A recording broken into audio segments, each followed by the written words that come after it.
Bienvenue dans Top Sortie pour votre actualité culturelle sur la Côte d'Azur. On s'arrête ce soir sur ce premier festival de magie au TNN. Il arrive du 3 au 8 mars prochain. Bonsoir Ella Perrier. Bonsoir. Vous êtes directrice adjointe du TNN et vous allez nous parler de ce festival. Et pour nous accompagner, Morgane Lasdy-Pesson du magazine Le Mensuel. Bonsoir Morgane. Bonsoir Céline, bonsoir Ella et bonsoir à tous.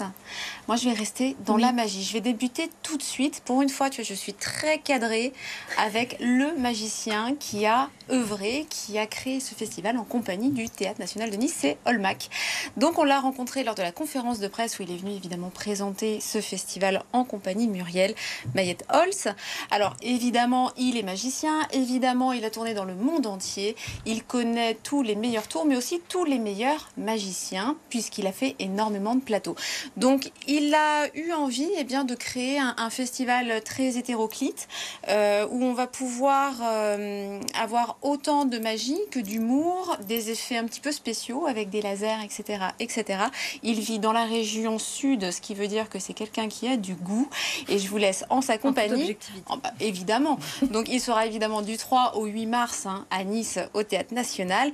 Et puis il y aura un grand gala le 4 mars à 20h, donc avec une dizaine de magiciens. Et le 5 mars, on pourra le voir tout seul dans son nouveau one-man show, donc qui a été la mise en scène a été signée par Gérard Louvain. Avec l'expérience que j'ai acquise jusqu'à présent, avec 25 ans de magie professionnelle, j'ai eu la chance de partager tous les plateaux de différents pays et pourquoi pas un jour faire mon propre festival, étant donné que je connais toutes les pointures, alors pourquoi pas les amener ici pour le public de Nice. Voilà, c'est ça la base. Bien évidemment, j'ai eu la chance de rencontrer Muriel Holz qui m'a donné cette opportunité de le faire avec Benjamin Bondou pour pouvoir réaliser ce rêve. C'est un rêve de pouvoir donner l'opportunité aux gens qui n'ont peut-être pas les moyens d'aller au théâtre, de dire je viens en famille. On a les meilleurs magiciens au monde qui vont venir et ce sont des monstres de la magie, des monstres du spectacle, c'est des showman et ce n'est pas juste des performeurs qui vont faire quelque chose de visuel et c'est tout. Là on est vraiment sur quelque chose de hyper fort, hyper puissant. Il fallait que la première soit exceptionnelle et ensuite on montera encore jusqu'à peut-être avoir David Copperfield un jour à Nice, pourquoi pas. Tous les enfants veulent être magiciens quand ils arrivent à voir ça à la télévision. Patrick Sébastien a pu faire découvrir à toute la France que la magie n'était pas qu'un lapin qui sortait d'un chapeau ou un coup de baguette magique sur un foulard qui changeait de couleur. Donc quand on peut montrer qu'il y a des niveaux extraordinaires, à ce moment-là, les gens qui ont cette idée générale de la magie, c'est fait pour les enfants, non. On est là justement pour, en faisant ce festival, donner l'opportunité à des gens de venir voir ce que c'est et surtout de sortir les enfants. Mais eux, ils vont pas s'ennuyer aussi. Et là, ce sera pour tout le monde. Donc vous allez avoir toute la panoplie qui existe.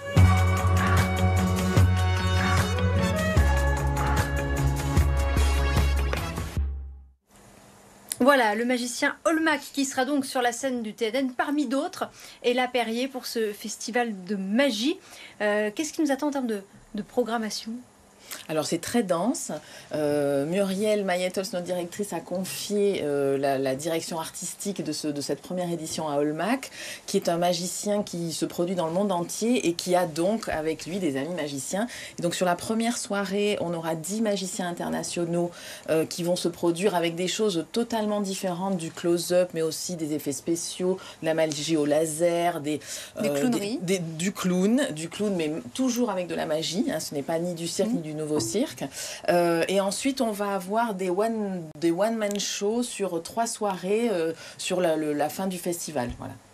Alors, un festival, la chose peut-être, alors c'est peut-être pas la plus importante, mais elle est très importante à souligner, c'est que c'est un festival intégralement gratuit pour tout le monde. Donc, on s'inscrit sur le site pour pouvoir avoir ses places, parce que sinon on va avoir une émeute à l'entrée, mais c'est pleinement gratuit. Pourquoi cette volonté ? Alors, c'est une volonté pour pouvoir être accessible à tous. Déjà, la magie, ça donne envie, et puis ça se fait chez nous au théâtre, donc c'est une porte ouverte vers nous, vers le théâtre, et puis la gratuité, parce qu'au moins il n'y a pas de frein, et surtout on le fait grâce à un fonds de dotation qui est le fonds de passionnément TNN, qui nous permet d'avoir des manifestations gratuites, et le fonds de dotation finance l'entièreté fierté de ce festival. Alors, question toute simple, pourquoi de la magie au théâtre? Alors la magie, là c'est notre directrice. Elle est petite fille de magicien. Et elle a baigné dans la magie quand elle était petite. Et c'est pour elle, c'est la magie. La magie, c'est du théâtre? Au théâtre, il y a de la magie, puisqu'on nous fait croire au plateau ce qui n'existe pas, mais qui devrait peut-être exister. Et là, la magie, c'est un émerveillement. Et donc, on avait envie de proposer ça dans notre programmation, à côté du théâtre, du cirque, de la danse. D'ailleurs, à noter qu'il y a toujours la boutique du grand-père qui existe dans le 5e rue des Carnes, je crois, et qui s'appelle Maillette Magie. Maillette Magie. Est-ce qu'il y avait aussi une volonté de faire venir un public qui ne va pas au théâtre d'habitude? Oui, c'est aussi le but. Le but avec nos salles sur plusieurs endroits de Nice nous permettent déjà ça, un parcours de spectateurs un petit peu différent.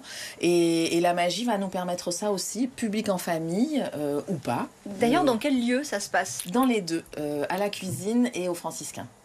Et sur le parvis aussi de la cuisine, où on va avoir là une rencontre pour les professionnels, parce qu'il y a effectivement le public qui est accueilli, mais ça va aussi devenir un rendez-vous récurrent pour tous les pros de la magie qui vont pouvoir assister à des conférences, échanger entre eux, apprendre à se connaître et puis découvrir de nouveaux tours, également où en acheter, parce qu'on peut créer son tour, mais on peut aussi bien l'acheter et l'adapter à son spectacle. Qu'est-ce que c'est justement l'ambition de ce festival ? C'est de devenir un rendez-vous comme cela régulier? Oui. On voudrait pérenniser un moment de festival chaque saison. On ne sait pas si on le pérennisera sur un mois précis. Là, cette année, c'est au mois de mars. Mais on veut le pérenniser et on veut y ajouter. Là, cette année, c'est un festival vraiment ouvert au grand public avec de la magie, comme on peut voir dans les grands cabarets. Mais on voudrait ensuite additionner, à partir de la saison prochaine, des spectacles de magie nouvelle, ce qu'on appelle de la magie nouvelle, qui s'apparente un petit peu plus au cirque et au théâtre, avec des artistes comme Étienne Saglio, voilà. Merci Ella Perrier, directrice adjointe du Théâtre National de Nice, de nous avoir parlé de cette première édition d'un festival de magie du 3 au 8 mars prochain au TNN. On le rappelle, c'est gratuit, ouvert et gratuit. Il faut s'inscrire en ligne seulement. Oui. Merci à vous. Allez, on passe à l'agenda.